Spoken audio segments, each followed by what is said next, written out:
official of my administration, whether his rank is high or low, civilian or military, should interpret my words here tonight as an excuse to censor the news, to stifle dissent, to cover up our mistakes, or to withhold from the press and the public the facts they deserve to know.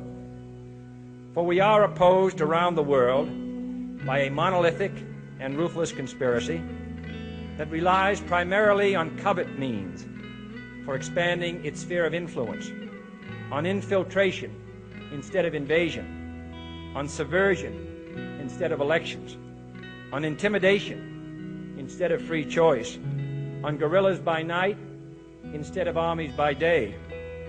It is a system which has conscripted vast human and material resources into the building of a tightly knit, highly efficient machine that combines military, diplomatic, intelligence, economic, scientific, and political operations. Its preparations are concealed, not published. Its mistakes are buried, not headlined. Its dissenters are silenced, not praised. No expenditure is questioned, no rumor is printed, no secret is revealed. No president should fear public scrutiny of his program, for from that scrutiny comes understanding, and from that understanding comes support or opposition, and both are necessary. I am not asking your newspapers to support an administration, but I am asking your help in the tremendous task of informing and alerting the American people. Remember, we took care of a lot of people, including, I guess, on December 21st, we took care of Joe Biden because he got his shot. He got his vaccine. He forgot. It shows you how unpainful that vaccine shot is. So everybody go get your shot. It works incredibly well, 95%, maybe even more than that. It works incredibly well, and I would recommend it to a lot of people that don't want to get it, and a lot of those people voted for me, frankly. But, again, we have our freedoms, and we have to live by that, and I agree with that also.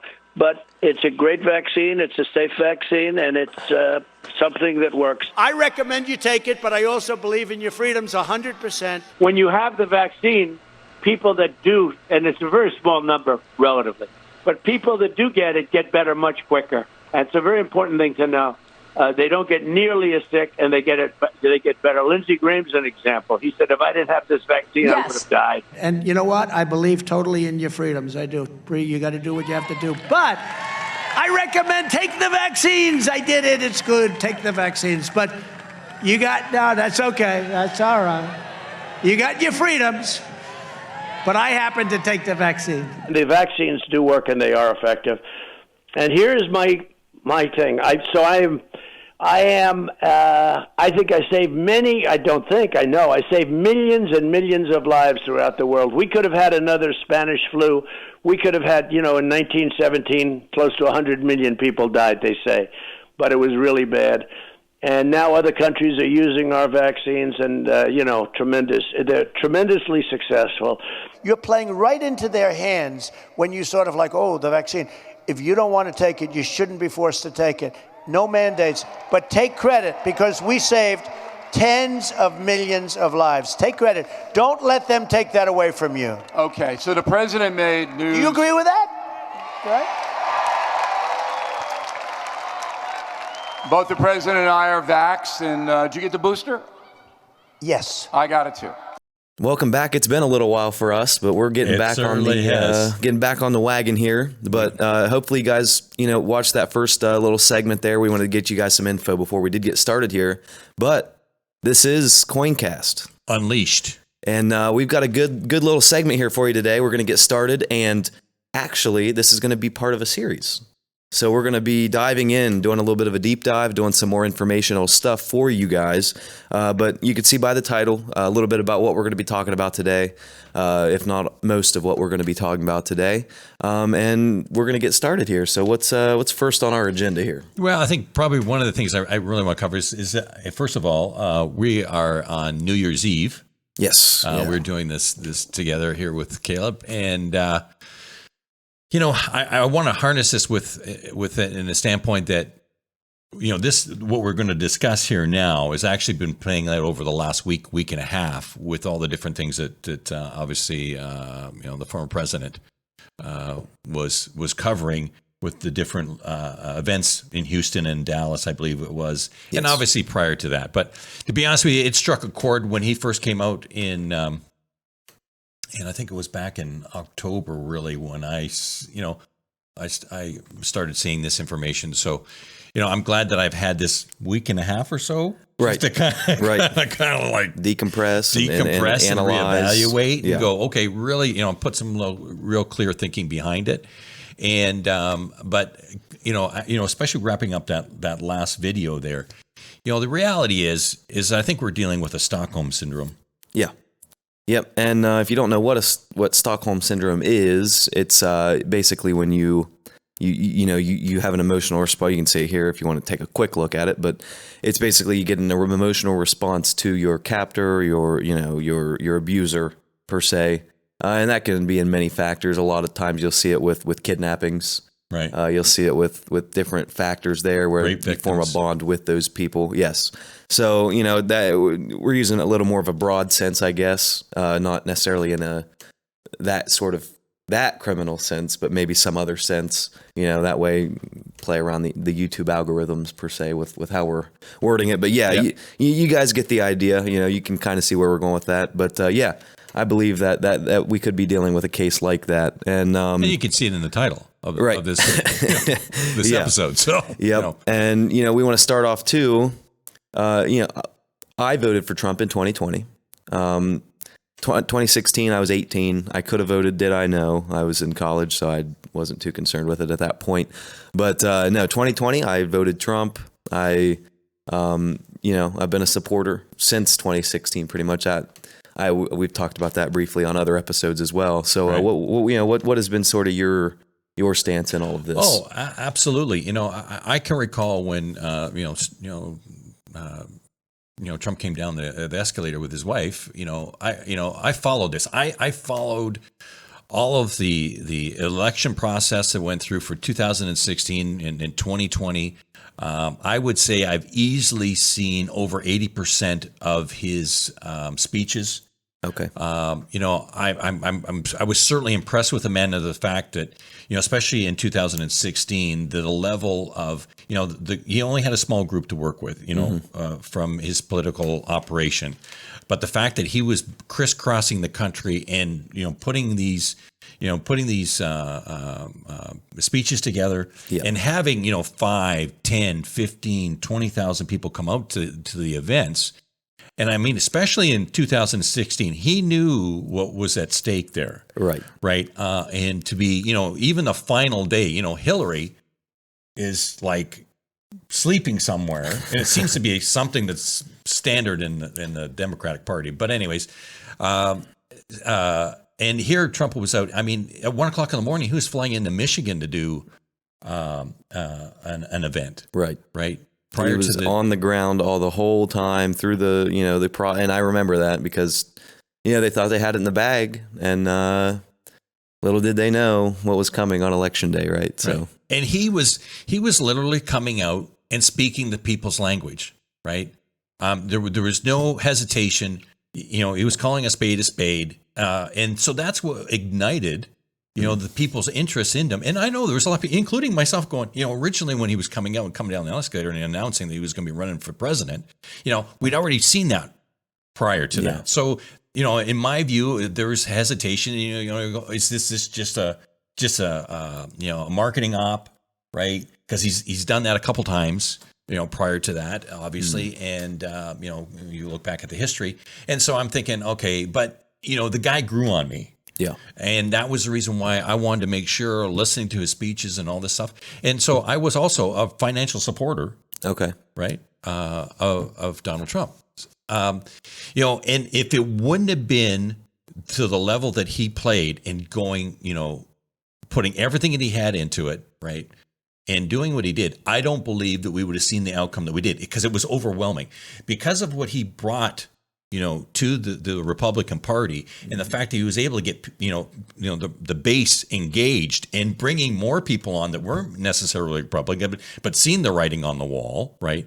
We wouldn't have been able to see the past as we do now, because that is what overwhelmed the system. Right. That election was rigged. We all know that. Right. And it was the only way it was able to be overcome was because of the vast number of people that came out to vote. Right. But and to keep us on the internet. Well, in our view, it was rigged.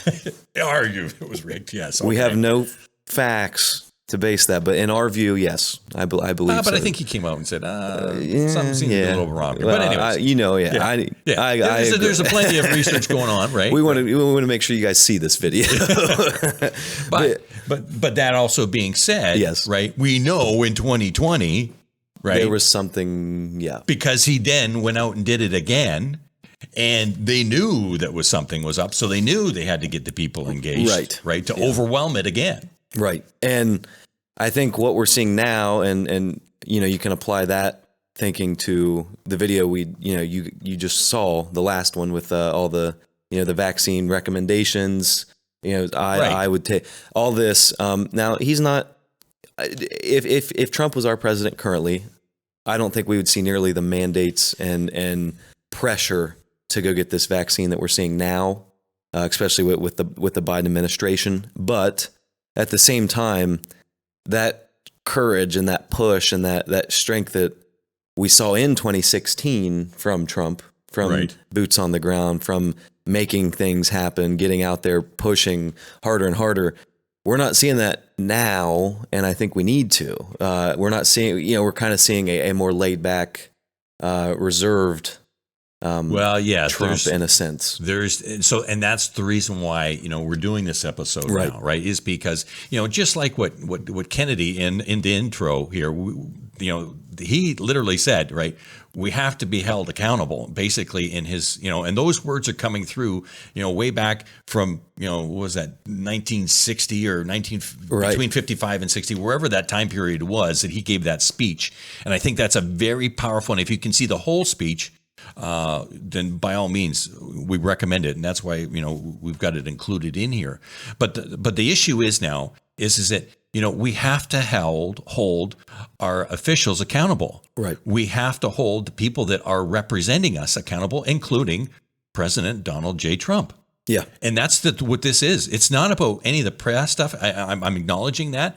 But when we see that we're going off the rails here, and we are seeing that, right? There's plenty of information. We're going to get into that next. That's where we have to call a spade a spade. And I don't care if you're a Republican or a Democrat, right? There's something more sinister going on here that if we really look at it, the election's irrelevant, right? The bigger picture is why these vaccines are being pushed. Right. Why the suppression of information? Why is the Vax report showing that there's vast amount of death that's happening here, and this is the VAERS, right? So it's not something that you created or I created. This is just open fact if you're willing to go in and dig it. And before we get too far into it, that'll lead us into this next section, which I think is critical. And I'll give my comments a little bit further on down. But this is critical to the legacy of Donald J. Trump, including his family, unfortunately. Yeah, and first on the agenda for articles, we had this team of 1,000 lawyers and 10,000 medical experts initiating this Nuremberg 2 trial, basically against the world leaders, and this kind of segues us from that into what is happening outside the U.S., what is happening in the world as a whole, and how the Trump administration, the Trump presidency before. What's leading to them, recommending this vaccine? What's leading to them doing this, to their supporters, the people that got you where you were? From all at the beginning, it's always been, don't, make sure you guys are getting out there, trusting, what your doctors are saying, what you're hearing. Right.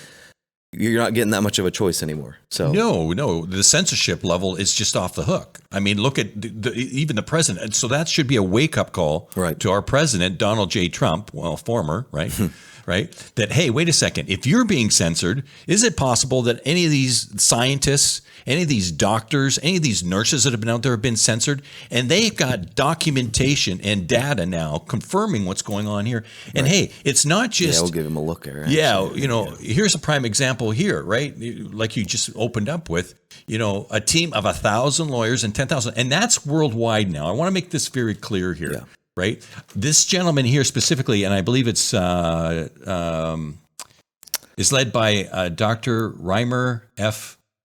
I can blow you up here a little bit. Anyways, we'll get into this a little bit further, but go see this article. We'll provide this link.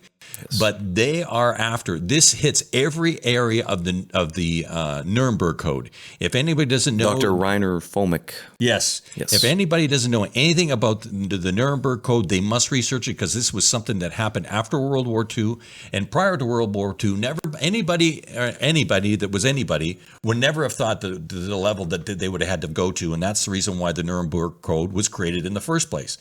So this is why we're saying this is we're saying this is evidence, and I want to repeat, Mr. Trump, this is evidence that this is real stuff going on, that there's a Nuremberg 2 going on here, right? Yeah. And that leads us into, because I see and here's some of the evidence of specifically, this was filed in December 6th, obviously of this year. Yes. This is the International Court. If you want to scroll down here a little bit, right? Rome Statute. So anybody that's a legal eagle can review this. We'll provide it. And who are the first of all, who are the perpetrators that they're going after? It's Boris Johnson, right? Yep. Who else that people would recognize? How about Bill and Melinda Gates Foundation? How about the Gates 3 Foundation? Yes, they've got Melinda Gates, William Gates, Tedros. Yes, and then if we dig down a little bit further, I believe this even... yes, there they are. Who else is in this one? Oh, there's a Fauci. Oh, is there a Fauci? Yes. Anthony Fauci, founder and executive chairman of the World Economic Forum. Oh, well, hold on a second. No, I back up here. The director of the National Institute of Allergy and Infectious Disease, Dr. Anthony Fauci. And then, does anybody know who Klaus Schwab is? Yes. Because he's named in this too. President of the, hold on a second, executive World chairman Economic of the Forum. World, because they put that first and then they named last. Right. And these are specifically for the victims, the peoples of the United Kingdom. So that means that multiple, we've got all these lawyers, but we're seeing that it's happening. There's people here in the United States that are in legal form that are also getting together. And the applicants, right? I want to really clarify this on the applicants.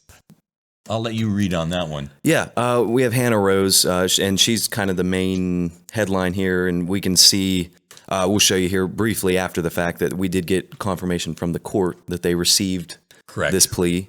She's a lawyer and human rights activist. She's actually the person you would contact if you did have any information you wanted to add to this. And then obviously Dr. Mike Yeadon, this man is a qualified life science researcher. He has tons of information, but more importantly, he is the former vice president and chief scientist of allergy and respiratory research at Pfizer. Who is one of the main? I think we need to introduce them? Sadly, no. But and then there's a list of them here. There's all kinds of people kind of getting interested in this, from retired police officers to astrophysicists. Mostly, you're going to see that these people are activists as well, and that's probably what's going to get them involved with this case. But and there's an email there. For time's sake, we are going to keep pushing through, but this is a series, and we're going to do a deep dive into this article or into this, this court case at another, probably part 2 or 3 of this. So, I know we kind of glossed over it, but we just wanted to make you guys aware that it is happening. There are things in motion, right, that are being taken in this, in not our country yet. There are things. Oh, there's things going on, just not as prevalent yet. Yeah. But you're seeing these coming out of the United Kingdom, even with places that aren't as free as the United States. So just be aware of that. We're going to dive into that. If you guys hit subscribe down below, you'll be able to follow our whole series on that. So make sure you guys do tag along for that. But now we have a little bit of a little video of Trump giving the business to someone, right? Yeah, let's roll into that one. is to fill it up with a half a tank of gas and fly it into Pakistan or fly it back to our country. You think, yes, sir, we think it's cheaper, sir. That's when I realized he was a fucking idiot. And that was, that was Trump talking about General Milley with, obviously the Afghanistan situation. Which I agree 100%. I agree 100% with what he stated there. There's no question.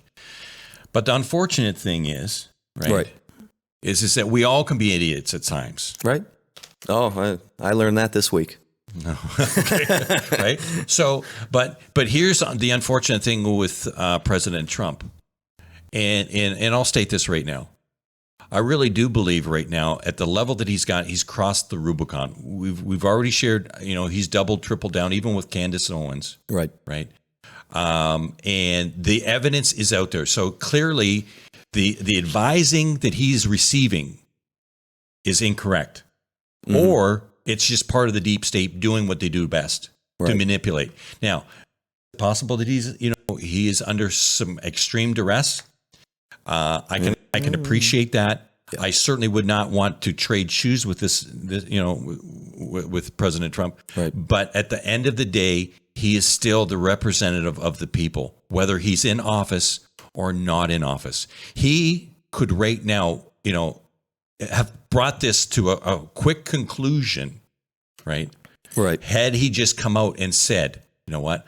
Because, like I say, with this warp speed and all this other stuff going on here, but the bottom line is he's crossed the Rubicon. He's now signed his name and come out personally, and this is where we go back to the Nuremberg 2 program. That's why this is hashtag Nuremberg 2. I don't care who you are.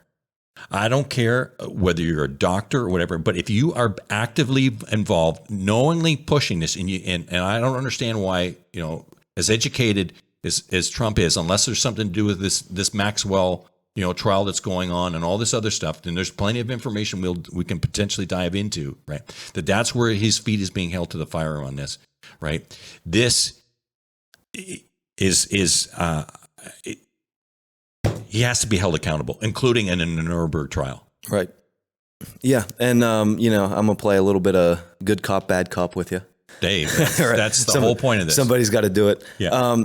I could see, I could see the side of definitely, and this comes back to the beginning of the video too, where, we saw that leadership come out in 2016 in the initial run for presidency.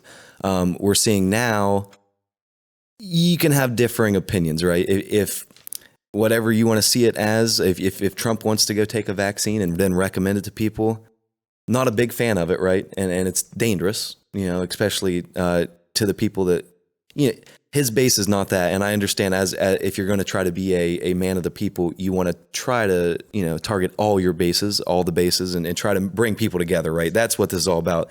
It's not left, right. It's not, Democrat, Republican. We need people to get together and come together as a whole on this.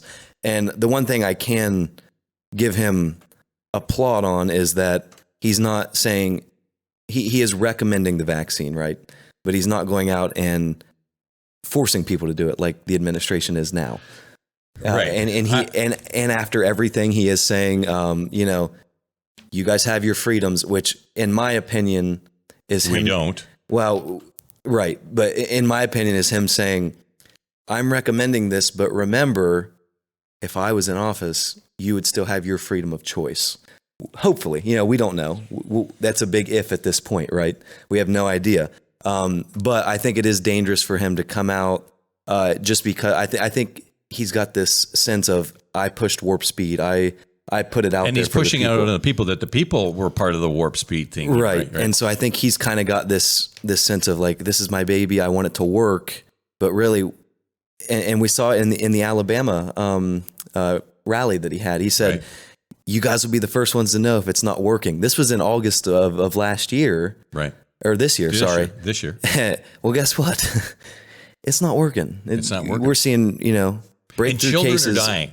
Children are dying. Myocarditis cases and teens are it was investigated by the FBI literally for, these cases coming out. So it is a dangerous precedent to set for sure. Well, and here's the thing is that when he first came into office, he was not a politician and he even said so, right? right? Right. I believe he is playing a politician now, though. That's the problem. Right. And here's the biggest factor of all. I understand he's got quite a following because I was part of a following too, right? But I also looked at the reality of what was really going on here.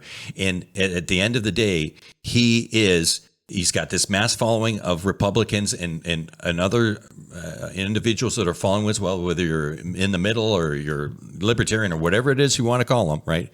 But they have to wake up to, if you're dying from the vaccine, you're not voting. That means there's less votes for a President Trump. Yeah. And when you're playing the political game on this, right, thinking, oh, I'm going to get some of the other side to kind of come with me too. See, that's now you're playing politics. Right, you're not looking at the reality of what's really happening on the ground. Right. So I understand, and I respect exactly what you're saying there, Caleb. But it's a hard thing. It's even hard for me to even have, be able to discuss this in the standpoint that I too had the utmost faith. But he is not the savior. We, the people, are the savior. He could never have done this on his own. He knows that. Well, and I don't believe a 2016 Trump would be saying the things a 2021 Trump is. Correct. I agree. So I can agree with you on that for sure. And this is just a tip of the Nuremberg iceberg. Yeah. Nuremberg 2. Right. So we're going to have, this is part of a series. If you're watching this a week or so after this, original airing, there's probably already another one out. So go give it a listen, go give it a watch. If you're not and you're watching this content fresh for us, thank you for being here, first of all. And stay tuned, hit subscribe, hit like, make sure you guys are following us. Yes. Put the comments out there. We want to hear your guys' opinions. We want to hear what you guys have to say. We want to take that into account. But for sure, we want to make sure you guys are informed. And we went through a lot of info here that is going to be pieced and particled down in the coming parts of the series. So hope you guys enjoyed this. Anything to close with? One other thing, I appreciate if you followed this all the way to the end. I just want to say is this, I'm grateful that you're open to hear what we have to say, but don't believe what we say. Right. Do the research. That's why we're going to put the links in there and start digging in. And, that's going to be your true guide. Yep. And, again, don't take anything we've said as statements of fact. We'd like you to think about it and at least look into it, but do the research yourself. All the links are down here. You can click those after this, whenever you want. You can save the video, whatever you want to do with it. They'll be down there for you to go and dig through yourself. So with that, Godspeed. Thank you for watching. We'll see you in the next one.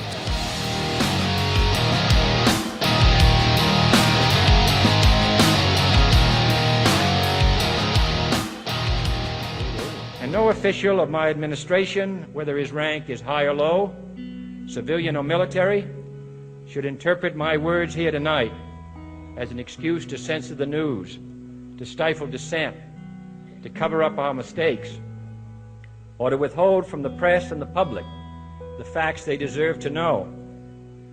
For we are opposed around the world by a monolithic and ruthless conspiracy that relies primarily on covert means for expanding its sphere of influence, on infiltration instead of invasion, on subversion instead of elections, on intimidation instead of free choice, on guerrillas by night instead of armies by day.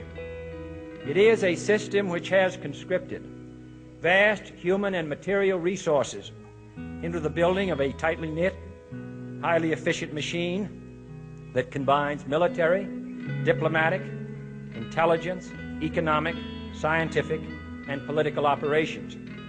Its preparations are concealed, not published. Its mistakes are buried, not headlined.